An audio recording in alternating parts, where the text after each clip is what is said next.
Mumbai ST बँकेमध्ये तुफान राडा झालेला आहे। सदावर्ते आणि शिवसेनेमध्ये हाणामारी झालेली आहे। शिवसैनिकांमध्ये हाणामारी झाली आहे। सदावर्ते आणि शिवसेनेच्या संचालकांमध्ये हा तुफान राडा झाल्याची माहिती समोर येते आहे। मुंबई एसटी बँकेत संचालकांमध्येच राडा झाल्याची धक्कादायक घटना घडलेली आहे। या घडीची एक मोठी महत्त्वाची बातमी आपण पाहतोय। मुंबई एसटी बँकेत तुफान राडा झालाय। गुणरत्न सदावर्ते आणि शिवसैनिकांमध्ये थेट हाणामारी झाल्याचं समोर येतंय। सदावर्ते आणि शिवसेनेच्या काही संचालकांमध्ये तुफान राडा झाल्याचं कळतंय। हा वाद नेमका कशामुळे झालेला आहे हे अद्याप समोर आलेलं नाहीये। मात्र या संदर्भात अधिक माहिती देण्यासाठी आमचे प्रतिनिधी कपिल राऊत सध्या आपल्यासोबत जोडले गेलेले आहेत। कपिल, नेमकं काय घडलेलं आहे, कशामुळे हा सगळा राडा झालाय?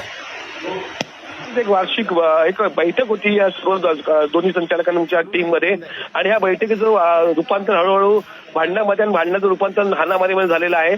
खरं तर दोन मुद्दे दोन्ही संघटनांकडून बोलण्यात आले होते। दोघांकडून भ्रष्टाचार असतील किंवा मग महिलांना अश्लील वागणूक देणं, अशा दोन महत्वाच्या बाबींवरनं हा वाद पेटला।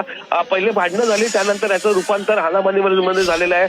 आपण दृश्यामध्ये पाहू शकतो की हाणामारी झालेली आहे, तुफान हाणामारी झालेली आहे, आणि जे जखमी झाले त्यांना जवळच्या इस्पितळामध्ये नेण्यात आले, तर बाकीच्यांना नागपाडा पोलीस स्टेशन इथे नेण्यात आलेले आहे। आता हा वाद जो आहे हा नागपाडा पोलीस स्टेशनमध्ये पोहोचलेला आहे, आणि नागपाडा पोलीस आता याच्यात इंटरफेअर करतायत। नागपाडा पोलिसांची पुढची चौकशी करतायत। नक्की कशामुळे हा वाद झाला, याच्या बाकीची कारणं काय आहेत असंही बोललं जातं। तर काही बाहेरनं महिला आल्या होत्या